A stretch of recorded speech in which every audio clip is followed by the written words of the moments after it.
Good evening, everybody. I'm the Daily Trader. It is June 13th, and we are going to take a look at Palantir stock from a technical analysis perspective. My goal in doing these videos is to help you understand how you can use technical analysis to make better trading and investing decisions. But I'm not a financial advisor, so please do your own research and make your own decisions. Palantir dropped pretty good also, so 62 cents, 7.51%. At 764 post-market, we are up by 2 cents. Yeah, we had lost this upward channel here Friday. So this was not looking good. We had not lost stochastic yet. We still had stochastic at 61. So there was a possibility that we could be going back up.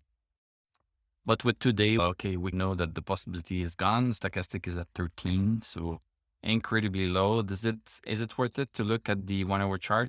So yeah, big drop down here, and we basically stayed sideways a little bit.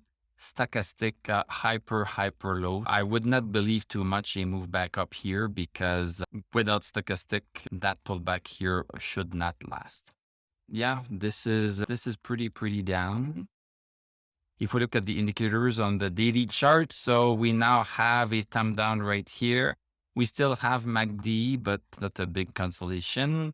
RSI below 50, and DMI also getting even more bearish with the red line increasing and the green line decreasing. What else is there to say? So we might have a temporary support, a horizontal support right here at 651. We might have that. If not, we might just be following on this support a little bit. It is what it is. So thank you very much for watching. Thank you for liking, commenting, subscribing.